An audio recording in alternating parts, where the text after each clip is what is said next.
बढ़िया ठीक हो जाओ।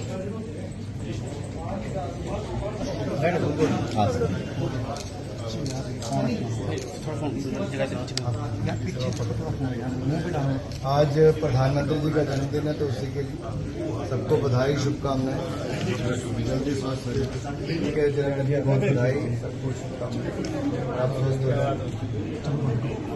सब ठीक है कि मोदी जी का जन्मदिन है उसके उपलक्ष्य में आपको बहुत बधाई। और आप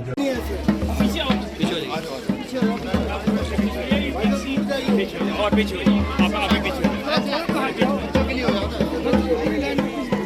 पीछे चलते भी रहो, चलते रहे, थोड़ा पीछे चलते रहे सर, पीछे चलते भी रहो यार।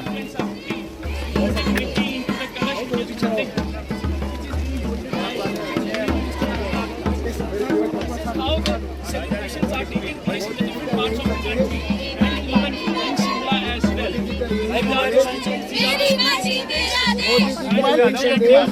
For the campaign Meri Mitti Mera Desh, and here you can see that this collection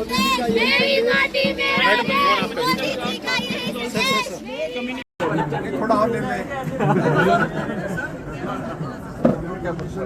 धन्यवाद सबका बहुत बहुत। ठीक है, बहुत बधाई आपको। युवा मोर्चा को बधाई भाई सबको। थैंक यू जी। कितनी बात दिया? हाँ जी, 10-15 मिनट और होते तो हम भी अभी मिनट करके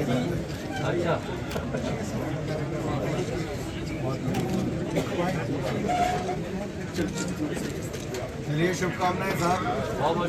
रक्तदान महादान, सबका कल्याण कर रहे हो आप, बहुत शुभकामनाएं। Thank you. ठीक है, बहुत शुभकामनाएं। आगे वालों को अगले नेता मिलाएंगे। ठीक है, बहुत बधाई आपको। युवा मोर्चा को बधाई भाई सबको। कितनी बात दिया?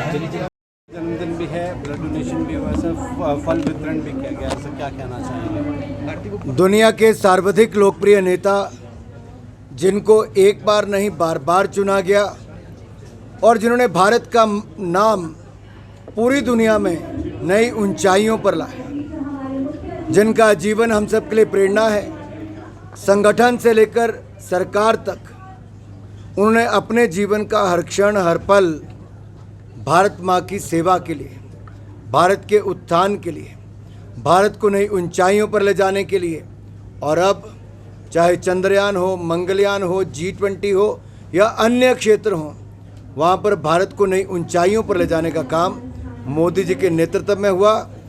ऐसे नेता को जो हम सब के लिए प्रेरणा है, देशवासियों की ओर से बहुत बहुत बधाई और शुभकामनाएं उनके जन्मदिन पर देता हूँ और आशा करता हूँ कि वो स्वस्थ भी रहेंगे और देश का नेतृत्व इस तरह ही करते रहेंगे। आज आपने देखा अस्पताल में जब फल वितरण करने गए और अब ब्लड डोनेशन कैंप में थे तो सब तरफ कहीं ना कहीं कोई अपना अनुभव शेयर करता है।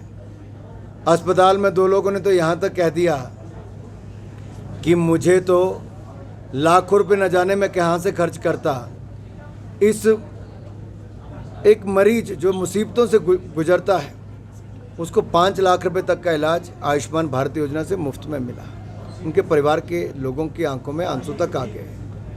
वैसे ही अगर आपने देखा बाहर निकलते समय अस्पताल में जो 2 लोग मिले, बहुत गरीब भी थे, उन्होंने कहा स्वनिधि योजना में जब कोई हमारे साथ नहीं आया कोविड के समय तो मोदी जी ने हमें पैसा दिलाया, हम लोग बगैर ब्याज के आज पैसा लेके अपने परिवार को पाल पोस रहे हैं। तो किसी ना किसी व्यक्ति के लिए कुछ ना कुछ मोदी जी ने किया है। तो आज 140 करोड़ परिवारजन भारतवासी अपने परिवार के मुखिया को, नरेंद्र मोदी जी को बहुत बहुत बधाई जन्मदिन की देते हैं। सर हिमाचल में जो जो रिएक्शन है स्टेट गवर्नमेंट का, उसको लेकर आप कैसे? मैं इतना ही कहूँगा, आपदा में जो नुकसान हुआ उसके चलते नरेंद्र मोदी जी की सरकार ने एक बार नहीं 4 किश्तों में 862 करोड़ रुपया हिमाचल प्रदेश को दिया। हज़ारों करोड़ रुपये, लगभग 2700 करोड़ रुपये की सड़कें तो प्रधानमंत्री ग्रामीण सड़क योजना में दी। मनरेगा की योजना के माध्यम से पूरे अवसर दे दिए कि डंगे से लेके बाकी कार्य जो करने हो सड़कें बनाने का वो भी उससे आप करिए, लोगों को पैसे दिए। और घरों की जो कमी थी 5000 घर पहले दिए, फिर 6000 जो संभव नहीं था वो भी करके 6000 और घर दिए, 11000 घर दिए। पूरी मदद केंद्र सरकार कर रही है, एक के बाद और योजनाएं भी यहाँ पर दे रही है, कोई कमी कहीं पर नहीं छोड़ी। मैं इतना ही कहूँगा, ना शुक्रे तो चलो जिसको होना वो हो, हम कभी कहते भी नहीं कि किसी को धन्यवाद करना, क्योंकि हमारा काम है हिमाचल की मदद करना, लेकिन कम से कम भ्रम फैलाने का काम, अपमान करने का काम ऐसा नहीं करना चाहिए। केंद्र ने भले मन से और बड़े मन से सहयोग किया है और आगे भी करेंगे। जहाँ तक विशेष पैकेज की बात करते हैं, मैं इतना ही कहूँगा, कांग्रेस के केंद्रीय नेता भी आई थी, हो सकता है वो उस समय सरकार का हिस्सा ना हो, लेकिन उनको इतना तो पता होगा कि इनकी ही सरकार ने यूपीए के समय 2008 में क्या निर्णय लिया था। एक बार सारा वो पढ़ लें। सर किस तरह देखते हैं हिंदू जो है वो इसी से? देखिए, कुछ लोगों को तिलक लगाने से घृणा है, कुछ लोगों को राम को काल्पनिक बताते हैं, भगवान राम के बारे में ऐसा कहते हैं, कुछ लोगों को रामचरितमानस के अपमान करने में मज़ा आता है, सीता माता का अपमान करने में, और एक के बाद दूसरा कोई ना कोई इस ऊंचाइयों पर जाने की कोशिश कर रहा है अपनी अलायंस के हिसाब से, कि उनका अहंकार और घमंड इतना दिखे कि इस घमंडिया अलायंस में वो और बड़े नेता दिखे। इतने अहंकार भरे स्टेटमेंट्स ये अपने आप में दिखाता है कि ये ना संविधान का सम्मान करते हैं, ना सनातन धर्म का सम्मान करते हैं। ये तो केवल दुनिया के देशों में जाकर सेव द कॉन्स्टिट्यूशन कहते हैं, लेकिन यहाँ पर कॉन्स्टिट्यूशन को तार तार करने का काम और खुले में उसका उल्लंघन करते हैं। ये इसकी खुली छूट सोनिया गांधी जी और राहुल गांधी जी ने दी है कि सनातनियों का अपमान करो, हिंदुओं का अपमान करो, संविधान जो बाबा साहब अम्बेडकर ने दिया उसको पूरी तरह तार तार करो। इन लोगों ने पहले भी बाबा साहब अम्बेडकर को आज़ाद भारत होने के बाद हर प्रयास किया और उनको हराया भी, पार्टी से निकाला भी, अपमानित भी किया। अब कांग्रेस उसका दूसरा हिस्सा। मीडिया के मित्रों से कहना चाहता हूँ, इमरजेंसी 1950 में एक तरह से मीडिया के ऊपर पंडित नेहरू ने कर दी थी, जब उन्होंने एक तरह से प्री इमरजेंसी की तरह काम कि आपको अखबार छापने से पहले दिखाना होगा क्या छाप रहे हैं, ये लागू किया था कई ऐसे ऑर्गेनाइजर से लेके बाकी मैगजीन और समाचार पत्रों पर। फिर इंदिरा गांधी जी आई, उन्होंने इमरजेंसी लागू करके मीडिया की बोलती बंद या आवाज़ बंद करने का काम किया।